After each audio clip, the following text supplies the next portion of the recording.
Performance যেমনই হোক, মাঠ ও মাঠের বাইরে বাংলাদেশ দলকে আলোচনায় থাকতে হয় বিভিন্ন কারণে। তেমনি ওয়েস্ট ইন্ডিজের মাটিতে বিরল এক কাণ্ড ঘটিয়ে সারা ক্রিকেট দুনিয়ায় হইচই ফেলে দিয়েছে টিম টাইগার্স। এন্টিগা টেস্টে এমন এক ঘটনা ঘটিয়েছে মেহেদী হাসান মিরাজ, যা এর আগে ঘটেছিল প্রায় 23 বছর আগে। অদ্ভুত এক কাণ্ড ঘটিয়ে রীতিমতো ভক্তদের গোলক ধাঁধায় ফেলে দিয়েছেন তিনি। ক্যারিবীয়দের বিপক্ষে ঘটানো এমন কাণ্ড নিয়ে বাকিটা জানবো রিপোর্টে। পারফরমেন্সের দিক দিয়ে যেমনই হোক, টাইগার ক্রিকেটাররা মাঠে নামবে আর সেখানে ইতিহাস বা অদ্ভুত ঘটনা ঘটবে না, সেটা যেন দুর্লভ বিষয়। ওয়েস্ট ইন্ডিজের বিপক্ষেও এর ব্যতিক্রম হলো না। টেস্টে নিজের অভিষেক ক্যাপ্টেন্সিতেই রীতিমতো অবাক করে দিলেন মেহেদী হাসান মিরাজ, গড়লেন অদ্ভুত এক মাইল ফলক। এন্টিগায় তার নেওয়ার সিদ্ধান্ত দেখে ঠিক কেমন অনুভূতি হবে ক্রিকেট প্রেমীদের, সেটা বিশ্লেষণ করাই যেন এখন দুনিয়ার সবচেয়ে মুশকিল কাজ। টেস্টে সময়টা খারাপই যাচ্ছে বাংলাদেশের, কোনো মতেই সুদিন ফিরিয়ে আনতে পারছে না লিটন তাসকিনরা। ক্যারিবীয় দ্বীপপুঞ্জেও তেমনটাই লক্ষণীয়। তরুণদের নিয়েও পাল্টাতে পারেনি ভাগ্য।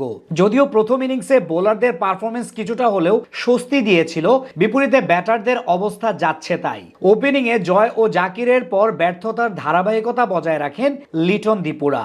সবার চেষ্টায়ও স্বাগতিকদের ইনিংসের জবাব দিতে পারেনি বাংলাদেশের ব্যাটাররা।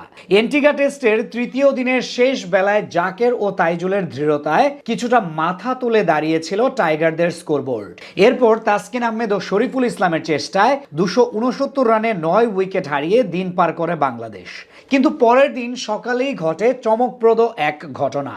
1 উইকেট হাতে থাকতে বাংলাদেশ পিছিয়ে ছিল 181 রানে। তাই স্বাভাবিকভাবে সেখান থেকে যে কোনো টিমই কিছুটা রান করে হলেও ব্যবধান কমাতে চাইবে। কিন্তু এন্টিগায় দেখা গেল ভিন্ন ঘটনা। 181 রান পিছিয়ে থাকা সত্ত্বেও ইনিংস ঘোষণা করে দেন ক্যাপ্টেন মেহেদী হাসান মিরাজ, যেটা ইতিহাসে দ্বিতীয় সর্বোচ্চ। এর আগে 2001 সালে অস্ট্রেলিয়ার বিপক্ষে সর্বোচ্চ 201 রান বাকি থাকতে ইনিংস ঘোষণা করেছিল ব্ল্যাক ক্যাপসরা। এরপর সেই মাইলফলকে নাম লিখল বাংলাদেশ। তবে মিরাজের এমন সিদ্ধান্তের পর অনেকে ভেবেছিল হয়তো লাস্ট ব্যাটার শরীফুল বা তাসকিন ইনজুরিতে পড়েছিলেন, কিন্তু পরবর্তীতে দেখা যায় ইচ্ছে করেই অজানা কারণে ইনিংস ঘোষণা করে সফরকারীরা, যেটা ক্রিকেট ইতিহাসে এক বিরল ও অদ্ভুত ঘটনাই বলা চলে। কিন্তু মিরাজ ঠিক কী কারণে এমন সিদ্ধান্ত নিয়েছেন সেটা আপাতত কেউই জানে না, এমনকি বাংলাদেশের টিম ম্যানেজমেন্টের ভাবনাও অজানা। তবে দিনের শুরুতে উইকেট থেকে ফায়দা আদায়ের সুযোগ পাবেন পেসাররা। বিপরীতে অবশ্য 181 রানের লিড নিয়ে চতুর্থ দিনের শুরুতেই ব্যাট করার সুযোগ পায় ওয়েস্ট ইন্ডিজ। যদিও বাংলাদেশের এমন সিদ্ধান্ত দেখে অনেকটা চমকে যায় তারাও।